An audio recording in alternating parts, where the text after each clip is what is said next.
Hello everyone. Welcome to Factaholic channel.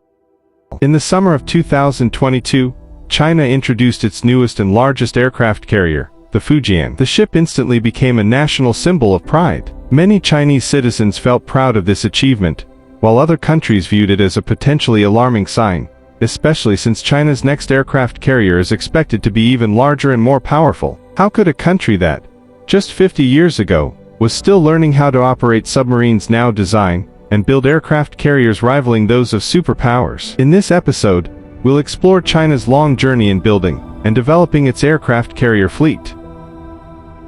Back in the 1960s, the People's Liberation Army Navy plan was large in size but limited in capability. At that time, their focus was solely on defending the coastline. There were no ambitions to project power or operate in open seas. Military leaders understood they couldn't pursue high ambitions immediately. Although the dream of having a world-class navy was appealing, the reality showed that they still lacked the necessary capabilities. To achieve global naval power, a nation needs a massive infrastructure, advanced technologies, and specific types of vessels, including aircraft carriers and submarines. Due to budget and technological limitations, China chose to focus first on developing nuclear-powered submarines, as they were essential to the country's nuclear triad defense system.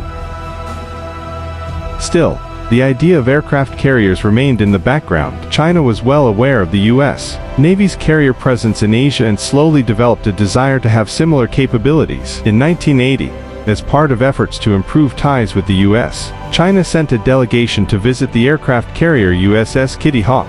The visit strengthened their interest in the power and flexibility that carriers offered. However, with limited resources, China didn't immediately begin building one. Instead, they took a realistic and gradual approach. In 1987, a special training program began to prepare the first generation of designers, engineers, crew members, and pilots who would one day operate China's future aircraft carriers.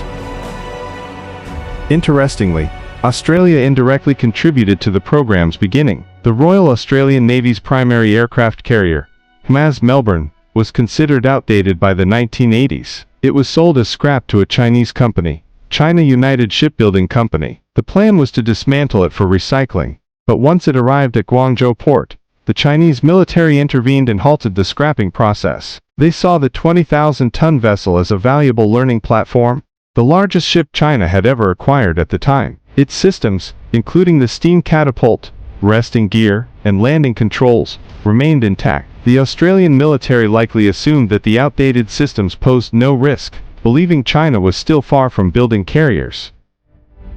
China officially announced its aircraft carrier program 2 years after Melbourne arrived.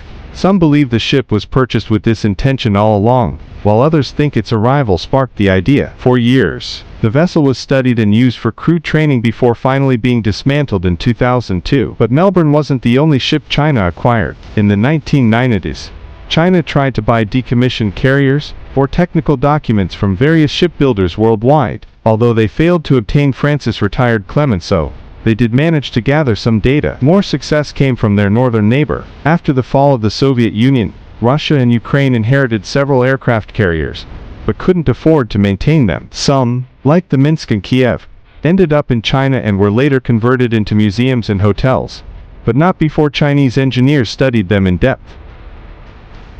Eventually, China acquired another major carrier, the Riga, sister ship of Russia's Admiral Kuznetsov. Construction had started in the 1980s, but was left unfinished in Ukraine. China bought the 60,000-ton vessel, completed it, and renamed it Liaoning. The ship set sail in 2011 and was declared fully operational in 2016, marking China's entry into the aircraft carrier era. However, one carrier wasn't enough. China began building its own carrier from scratch. Project 002 started in 2013, leading to the launch of Shandong in 2017, the first fully domestically built Chinese aircraft carrier. It shared a similar design to Liaoning but featured several upgrades: a larger hangar, a flatter ski jump, a smaller island tower, and the capacity to carry up to 44 aircraft, including around 32 J-15 fighters. Shandong became operational in 2020, a major leap forward for China's naval capabilities.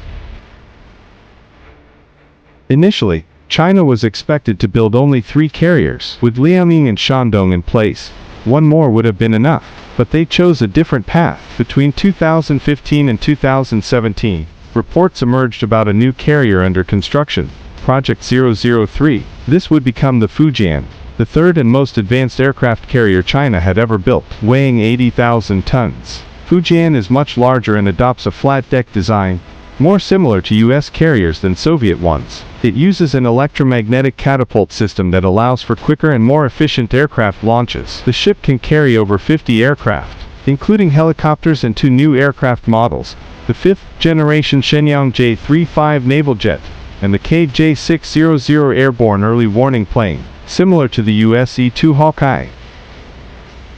China understands the importance of early warning systems in enhancing carrier effectiveness. That's what makes Fujian a revolutionary step. Though still undergoing sea trials, its presence signals China's growing maritime ambition. While Fujian is being tested, work has already begun on a 4th carrier, known for now as Project 004. It is expected to weigh about 100,000 tons, comparable to the U.S. Ford class, and will be nuclear-powered with electromagnetic launch systems. This would enable global deployment without frequent refueling. If successful, China would have aircraft carriers capable of challenging U.S. dominance at sea. The ship is expected to be operational in the 2030s. Given China's track record of building modern carriers from almost nothing, it seems only a matter of time.